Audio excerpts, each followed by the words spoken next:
Transgénero. ¿Nueva escucha psicoanalítica? Cada 20 horas promedio muere una persona transgénero en América Latina. Estos datos son tentativos porque no hace mucho tiempo que se está dando a luz la problemática transgénero. Afortunadamente mucho se ha logrado gracias al trabajo insistente de las comunidades LGTBIQ. La situación es muy seria, hasta diría que grave. Me preocupa muchísimo que no tenga la visibilidad suficiente y que se trate de ocultar, taparla, como generalmente se hace, por ejemplo, con la prostitución, la que es empujada a sectores opacos de la ciudad. Así me surgieron algunas preguntas que quisiera compartir con ustedes. 1. ¿Qué pasa con respecto a esta problemática en nuestro quehacer como psicoanalistas? 2. ¿Estamos en condiciones de poder escuchar a las personas transgénero que llegan en busca de análisis? 3. Ya el hecho de tipificarlas como personas trans, ¿no estaríamos de alguna forma clasificándolas y fundamentalmente discriminándolas? 4. ¿Alcanza con los recursos que tenemos para responder a la demanda de análisis de las personas transgénero? 5. ¿Cómo abordar su deseo? ¿Falta? Insatisfecho, postergado, imposible, del otro. 6. ¿Habrá un deseo trans? Si tal, ¿cuáles serían sus características? Pregunta disparada por el doctor Néstor Brownstein en una conferencia en Barcelona. Abordé la investigación por dos frentes. 1. Desde la teoría busqué qué recorridos conceptuales podía encontrar en el campo del psicoanálisis y salvo las aportaciones fundamentales de Freud, obviamente estoy omitiendo más material por cuestiones de espacio, en 1905 el caso Dora, famosa frase, el cuerpo deliciosamente blanco de la señora K, implicando Freud, la homosexualidad de Dora, esto en análisis fragmentario de un caso de histeria, caso Dora. En 1911-1913, en el caso Schreber, la transexualidad del presidente Schreber, sobre un caso de paranoia descrito autobiográficamente. En 1920, la joven homosexual en psicogénesis de un caso de homosexualidad femenina.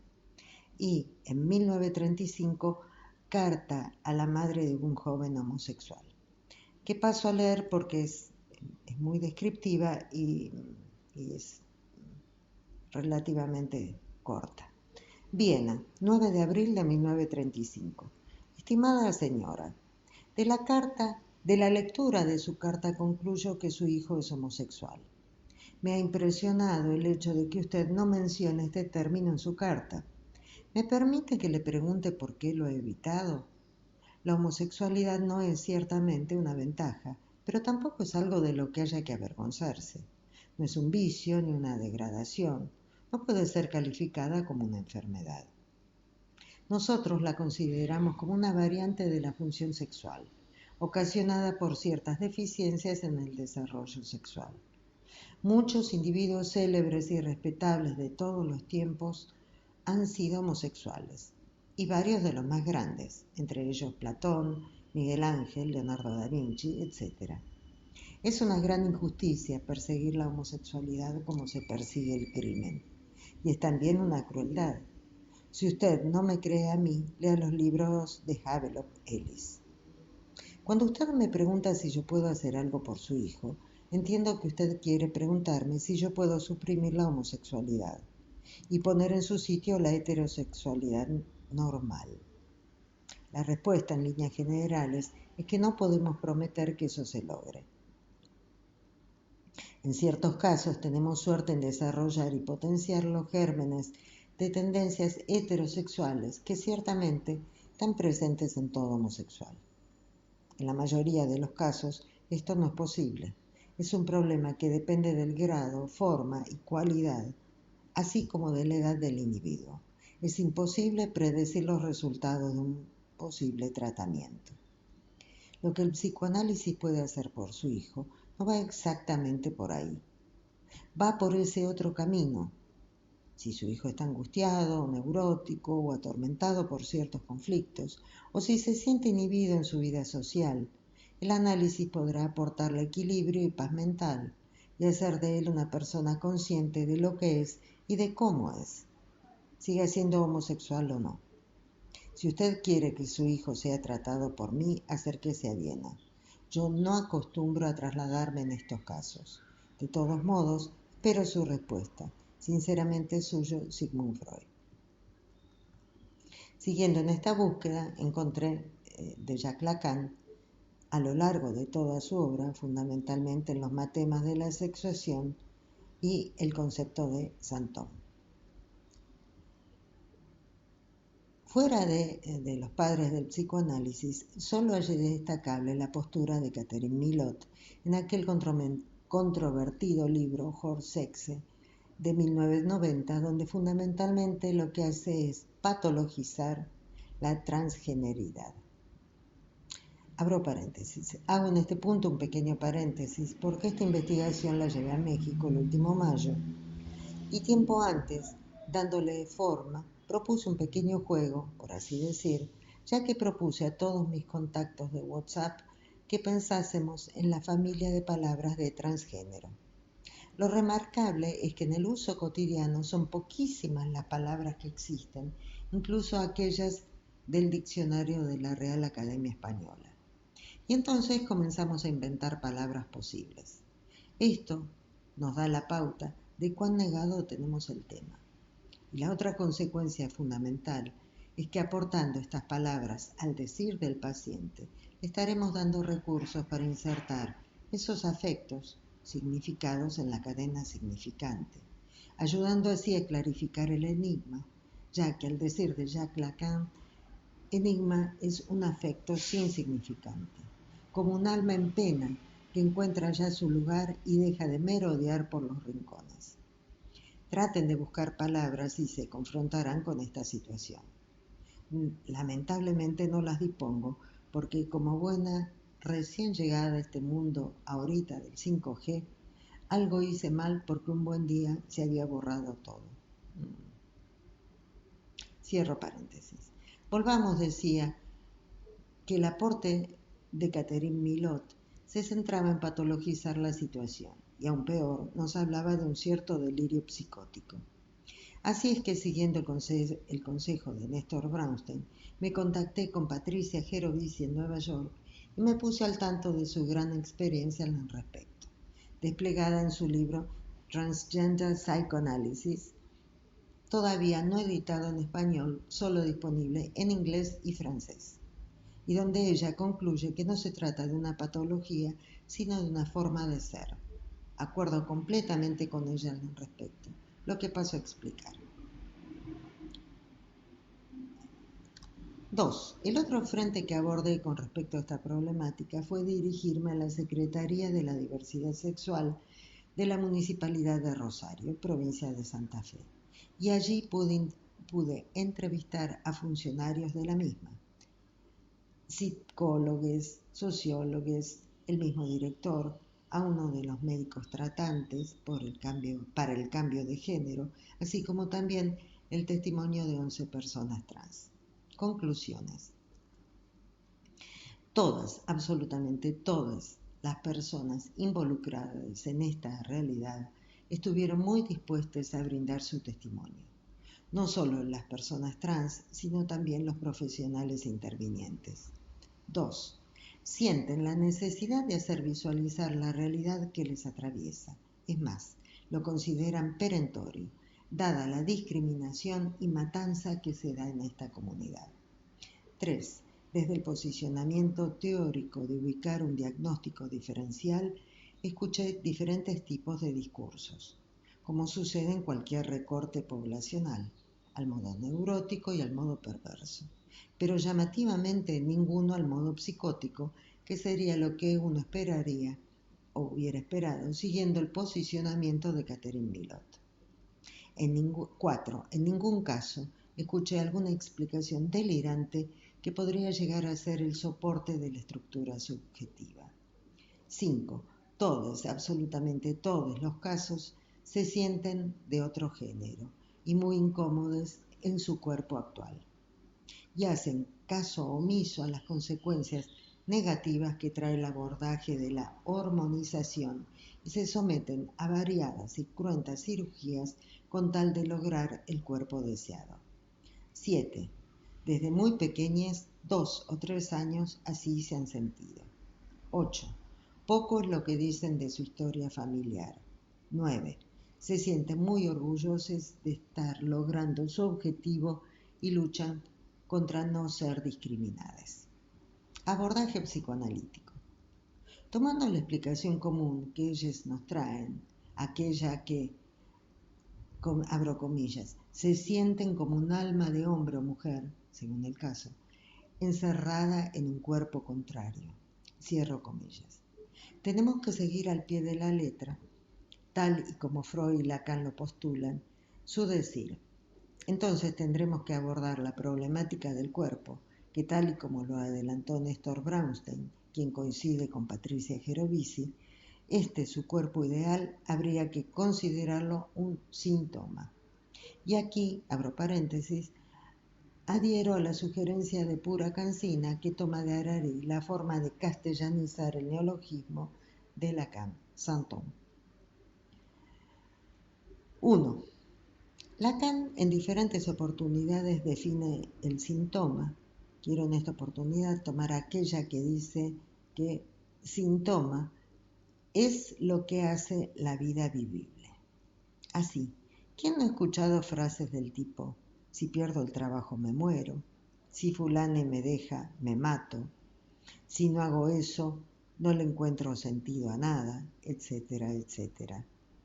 Bueno, ¿por qué no pensar que para las personas trans el cuerpo, su cuerpo, ese que buscan tener, ese que van transformando, ese cuerpo ideal, funcionaría como su síntoma? Hasta aquí lo que he escuchado tanto de Néstor Brownstein como de Patricia Gerovici. Mi o mis hipótesis. Se evidenciaría en esta problemática un error de inscripción o escritura en el registro imaginario. Podríamos llamarlo un lapsus calami, error de escritura. ¿Por qué no?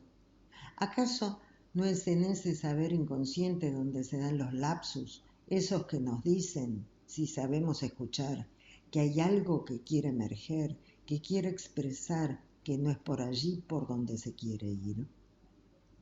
En este sentido se evidenciaría un error en la inscripción en el registro imaginario de ese cuerpo dado, que le es dado al sujeto por la madre en su deseo materno.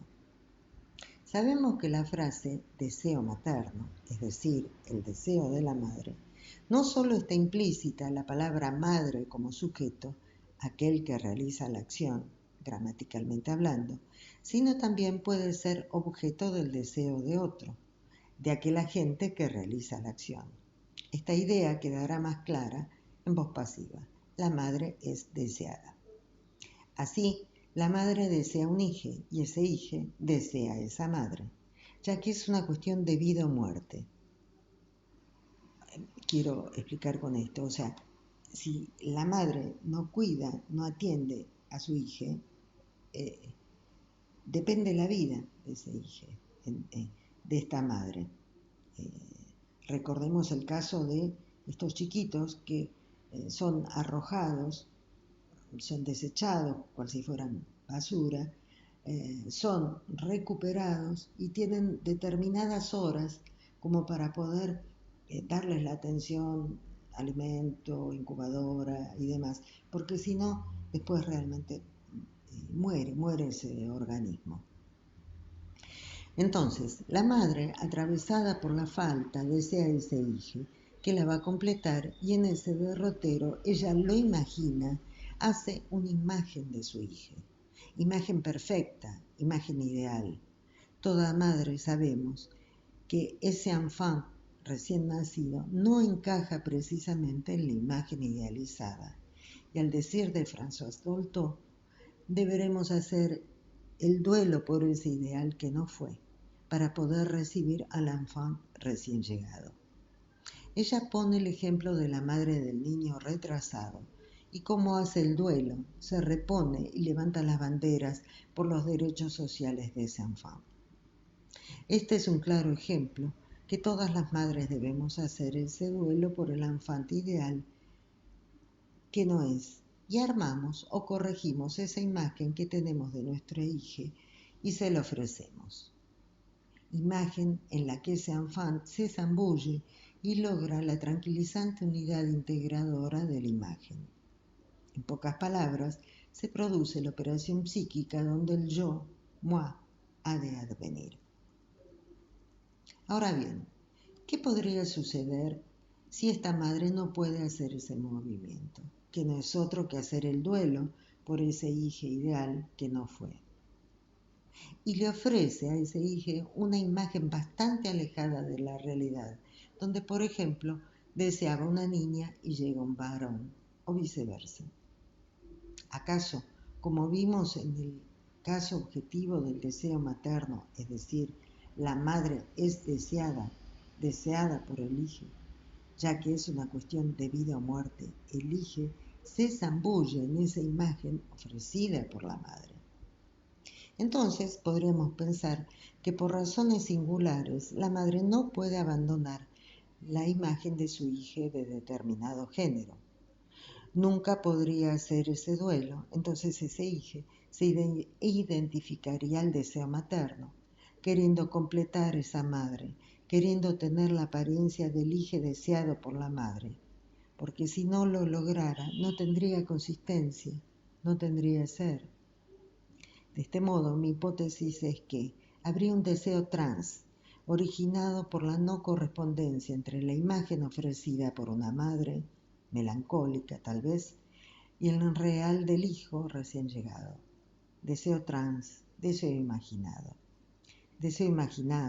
que viene a ocupar el sitio del norte en la vida, del objetivo a lograr, no solo en cuanto a la imagen visual se refiere, sino considerando la imagen al mejor modo aristotélico, que implicaría un vivir para sostener esa imagen. Insisto, imagen a la mejor tradición aristotélica. Vivir para sostener esa imagen, haciendo todo a su alcance para lograr el objetivo de tener un cuerpo que encaje con la imagen ofrecida por la madre, el cuerpo como síntoma. ¿Qué he escuchado en los testimonios? Eso, precisamente eso. Decíamos junto con Lacan que el síntoma es lo que hace la vida vivible, y junto con Néstor Brownstein que el síntoma de las personas trans sería su cuerpo. Bueno, el deseo de las personas trans para poder vivir sería tener el cuerpo imaginado. Así recordemos el caso de los gemelos Reimer, específicamente Bruce, David, Brenda, que le fue dado ese nombre por el gran otro, y para él era la locura si en esa identidad continuaba, hasta que supo la verdad y pudo tener el cuerpo que él sabía que le correspondía, y devino David. Por más que el doctor Manny intentó determinar su género, a mi entender, prevaleció el deseo materno de tener un varón. Leamos ahora el testimonio de Ricardo del Real del 28 de mayo de este año y focalicemos el párrafo cuando dice que desde los 3 años y antes aún se sentía varón y decía que tendría novias. El texto está en esta misma página, no lo voy a leer ahora por una cuestión de tiempo, así que continúo. Por último, mi propia experiencia con los testimonios que recogí, donde todos, absolutamente todos, hablan de 1. Siempre haberse sentido que su género no les correspondía. 2. Que su único objetivo es realizar el cuerpo imaginado. Conclusión.